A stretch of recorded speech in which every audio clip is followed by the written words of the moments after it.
Ladies and gentlemen, we'll be inviting our first speaker who will be talking on experience as a service using Genesys Cloud CX. So please help me in welcoming Mr. Raja Lakshmipathy, Vice President and Managing Director, Genesys India and SAARC. Thank you. Thank you. Can you hear me? You know, for the first time in the last 30 years of my career, I got a morning slot. So the pressure is on me. So, I don't know, well, every time I get either just before lunch or just after lunch, so I used to kind of blabber anything and then just walk out of it, right? So obviously, I need to kind of pay a lot more attention. As introduced, my name is Raja Lakshmipathy. I head Genesys for India and SAARC, by the way. And we just have 15 more minutes, so I'm going to cut short my biodata here and then kind of move on to my presentation, because she told me that bouncers on standby, and then if I'm not finishing it off within 15 minutes, she's going to throw us out. Yeah? That's it, okay? Before we move on to see why we do what we do at Genesys, I think let's kind of have a look at things that are changing around us, or things that are evolving around us, by the way. And starting off with some of the macroeconomic changes that's happening around us. If you look at it, I think in spite of the global headwinds, I think we in India are seeing a strong economic growth, by the way, right? Even at the reduced GDP estimate of 5.9% this year, we will still be the largest, fastest growing, largest economy in the world, by the way, right? So that's what we see it. And this is not just on the GDP alone, and look at every other metric in terms of industrial input or kind of WPI and all that stuff. I think we are in a better position than most of the other countries, by the way, right? So that's what it is. And the second thing that is evolving is the number of startups that are growing in this country. We're from 400 odd startups that we had in 2016 to almost like 75,000 startups that we have today, right? We have gone a long way, by the way. And research shows that there is almost like, on an average, each and every startup employs close to 8 people, right? Which means 75,000 multiplied by 8, if you look at it. I think we've created a lot of employment opportunities as well, by the way. The other one is on the growth of digital natives, right? If you look at the growth of e-commerce and anything this is astounding, by the way, right? And in fact, as on date, we have in excess of 100 plus unicorns in the country, right? And some of them, they get offended when I call them unicorns because they consider themselves as decacorns, by the way, right? So obviously, look at the kind of growth. It's not only in the quantity growth that we saw, but also the qualitative growth that we have seen in the country in the past 3-4 years is astounding, right? And we have seen strong growth across all verticals. And incidentally, like the report says that India is among the top 3 countries when it comes to the CAGR growth of cloud, by the way, right? We may not have a huge cloud market like the US or some other countries, but within the market that we have, we are growing in excess of 30+%. So that's how people are adopting the cloud faster and faster, by the way. What did I do? Sorry. Okay, this is it. Okay, found it. So that's on the kind of macroeconomic or macro view. But if you look at some of the technology trends, how the way that we consume technology has changed as well, if you look at it, right? There's been a growth of 300% on the remote workers front. If 25 out of 100 people were working on a remote basis pre-COVID, today 75 out of 100 people are working on a remote basis, right? Obviously, there's been a huge growth on the remote workers, and the digital interactions, like we saw yesterday, so many people spoke about it. It's almost like there's been a 40% growth on the digital interactions, by the way, yeah. And more than 50% of the contact centers are running in the cloud, and 70% of them are using one or other form of AI, by the way. And anything physical has become, rather I would say, anything physical has become everything virtual today, right? If you look at it, and even industries like automotive industry and real estate is getting into some virtual interactions more, which I thought is more of a physical, like environment, right? So a lot of shift has happened from being physical onto kind of virtual, right? So we looked at how the world around us changed from macro environment point of view, but we also looked at how things have changed from a technology consumption point of view. But what did we do as industries, right? We sitting here, and we wanted to transform. We want to keep up with the changes that is happening around us. And as part of our transformational process, we all went technology transformation, thinking that technology is equal to transformation, which is not true. That's a bold statement for an OEM to come and say it on a stage, right? I mean, a technology OEM to come on stage that technology alone is not the real transformation, by the way. The reason is, let me tell you, right?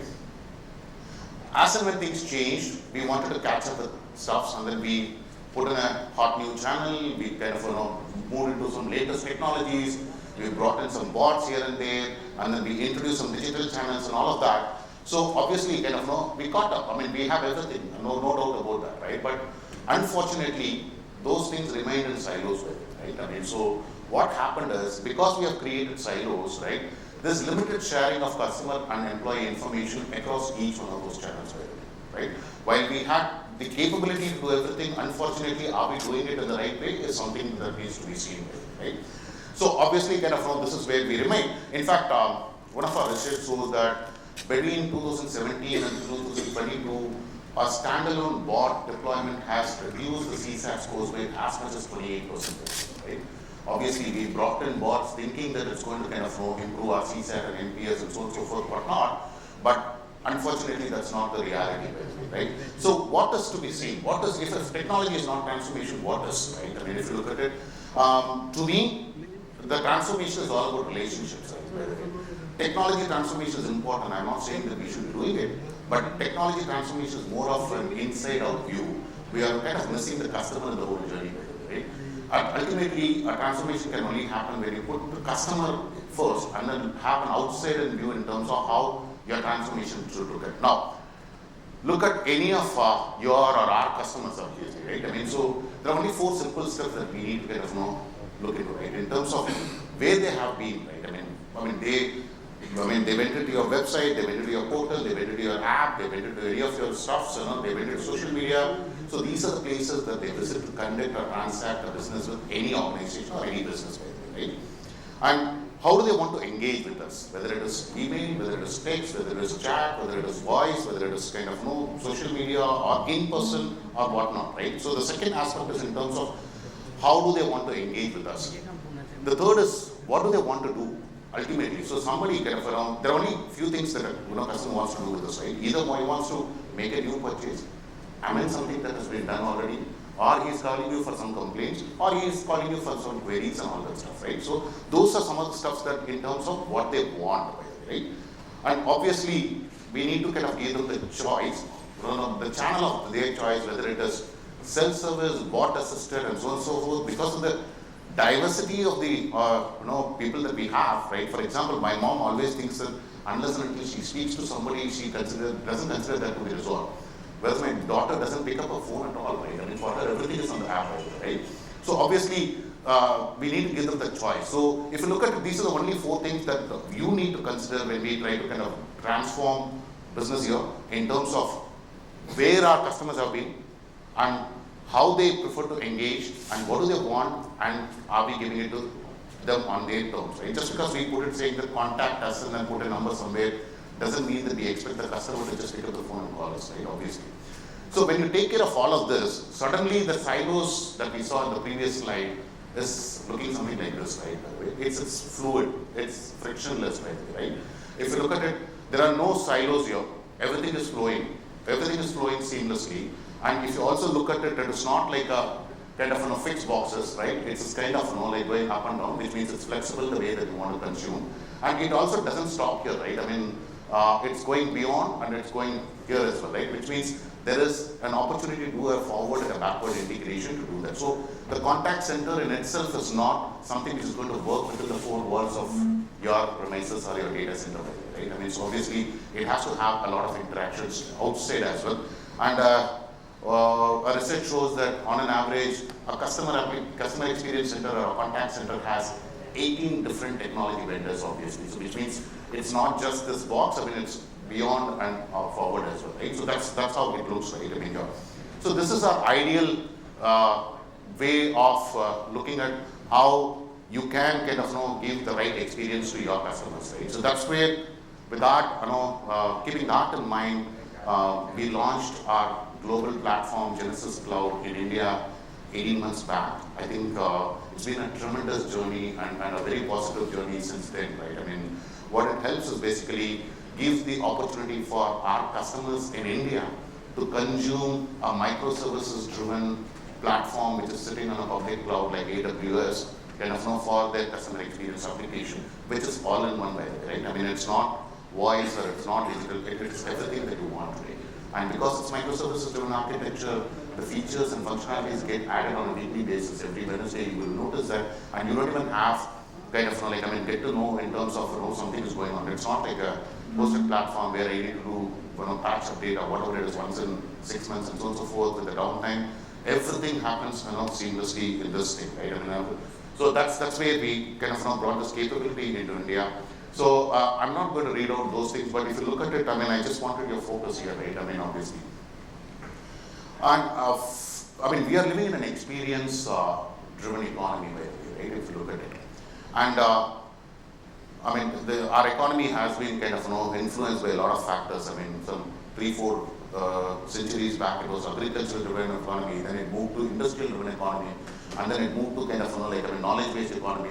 I think today, for us to succeed, we need to kind of deliver that experience, right? And so, to deliver that experience, I think a great customer experience can be delivered when you treat the customers empathetically. Right? I mean, the thing is, empathy is going to be the new value driver, because empathy drives trust, and trust in turn leads to brand loyalty. Right? I mean, so that's what we ultimately want. But the challenge is, how do you deliver empathy in each one of those million transactions a business is conducting today, right? I mean, so that's a challenge, right? That's where Genesys is leading the way with our Genesys Cloud, where we deliver empathy at scale, right? I mean, and what we actually call it as delivering experience as a service, by the way, right? I mean, so the product is here, and we have seen a great success in the last 18 months now. And what used to be 6-7% of my revenue in India without cloud node here, suddenly it's almost like more than 85% of our revenue, right? I mean, so that's the kind of growth that we have seen. And India happens to be the fastest growing cloud region for Genesys across the globe, right? I mean, we've seen an excess of 500+% growth in just 18 months period, right? I mean, so that's available for each and every business in the country. And we also have, we also understand, right? I mean, not every capability can be brought in by us, right? That's why we have in excess of 500+ App Foundry partners and more than 15-20 technology partners around the world. What I mean by that is we work closely with Microsoft, we work closely with Google, we work closely with AWS. In fact, the platform is on AWS, by the way. And we have work with Zoom and everybody, right? I mean, so those are some of the technology partnerships, so we can work with them. Apart from that, we have close to 500+ App Foundry partners for any other capabilities that you want, right? From an connector for SAPC or any CRM connector or for anything that you want a reporting or and all the stuff. There are App Foundry partners who can just get it to you on click of a button, right? So that's the power of Genesys Cloud. So I'll just finish off my slide with this, right? I mean, so there's always a conundrum between the brain and the heart, right? I mean, anything that we do, right? I mean, there's always a conflict. The brain says something, but the heart says something else, by the way. So we get caught in between in terms of what to do, right? I mean, so I just want to kind of relate to the fact that it's important, right? In a contact center or in a customer experience, it's important that we measure, efficiency and effectiveness, right? There is no doubt. I mean, your metrics like your average handling time and first call resolution is all very, very important. I'm not discounting the fact, right? I mean, so obviously, so that's where, the left side of it, the brain is very, very important. But at the same time, we should kind of also look at empathy as a factor, because what your contact center wallboard reads has got no relevance to what the customer wants, right? I mean, customers want to be treated empathetically. Customer wants to be kind of treated with given that experience and so on and so forth. That's where Genesys Cloud actually kind of as a platform that kind of creates a brain around the business, at the same time creating a heart around the customers, right? So that's why we call it as delivering experience as a service. And I'm going to stop there, and I still have one more minute left. Thank you. Yeah, appreciate it. Any questions, or otherwise I'll hand it back. Cool. Thank you very much. Really appreciate it. Thank you so much. Let's have a big round of applause for him. And sir, may I request you to please be on stage? Sir, may I please request you to be on stage? Because from Kamikaze B2B Media, that, we are presenting token of appreciation in the form of Goddess Lakshmi to bring in prosperity and peace to our speakers, panelists, and moderators.